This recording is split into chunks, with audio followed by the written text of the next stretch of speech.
Good morning, everybody. How are you all?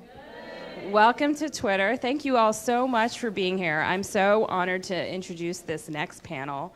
You know, at its core, Twitter is all about enabling great public conversations, and I can imagine no more important conversation than the one we're going to be having today.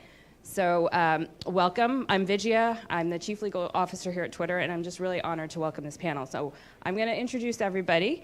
And starting up first is Elaine Welteroth. She's a California State University Sacramento alum and the former editor-in-chief at Teen Vogue. She refocused the magazine on political issues, creating events like Teen Vogue Summit on empowering young women. We're thrilled to have her moderating the panel.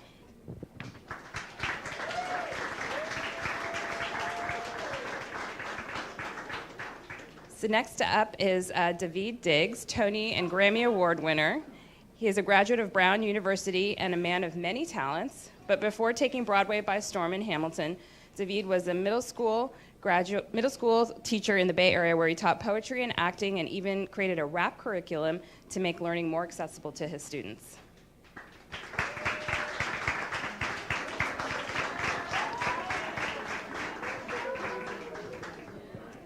Our next panelist is Lala Anthony, a businesswoman, actress, author, producer, TV personality, and graduate of Howard University. Her career has included creating her own clothing line, Fifth and Mercer, and being a member of the cast of Power on Stars. Welcome.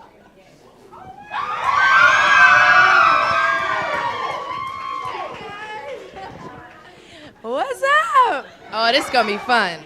We're going to make this fun. Our next panelist is Dan Porterfield, the president and CEO of the Aspen Institute.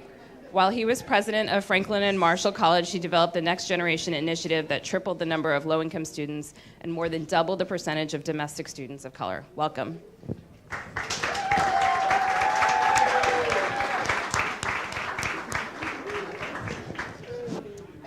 Next is Ryan Liu, a Cook Scholar, first-generation college student and recent graduate of Yale, with a College Promise campaign that works to provide free access to community colleges for hardworking students. Welcome.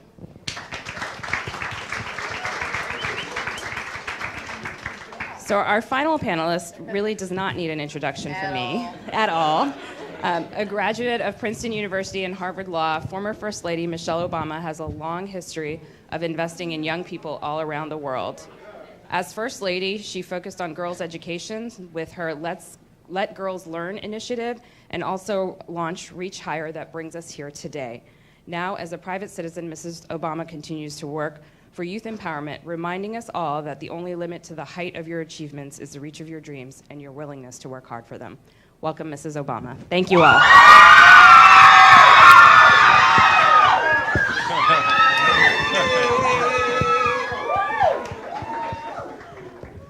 Hey, guys. Hey, everybody. Who's excited to be here today? Me. Y'all aren't as excited as me. We have such an incredible panel today, hosted by none other than the former First Lady herself, Mrs. Michelle Obama. So we're all so honored to be in her presence, but really we're honored to be here with you.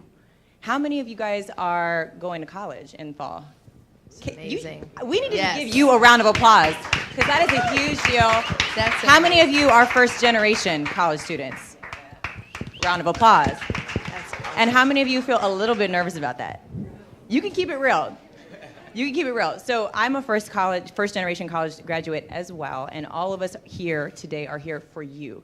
So I want to just set the tone that this is going to be interactive. This is going to be fun. If you have a question, ask it, okay? Okay? All right, so to kick this off, we are actually going to take a question from... All right, I'm going to hand over the mic to you. You ready? All right, you're going to ask the first question. Okay, thank you. I am Malcolm Bevins. I am on my way to Swarthmore College next year. Hey. Thank you. So my question for you, Mrs. Obama, and the rest of the panel is welcome to answer it afterward, is how was your experience as a first-generation college student? And do you have any advice for us in this integral time in our lives? So. Well, thank you for the question and welcome, you guys. I'm proud of all of you. You're going to do fine because I was where you were a long time ago. I won't even count. I was in the class of '85. Wow.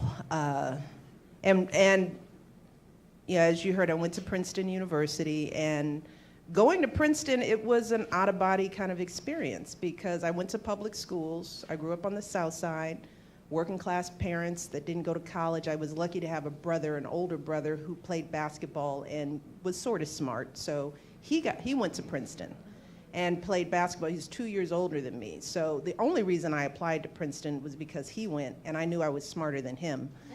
So I wouldn't have thought of I wouldn't have put myself in the category of Ivy League schools. I didn't know what an Ivy League school was. So stepping onto campus for the first months or so, it was odd. I mean, first of all, learning like a whole new language of college, which not going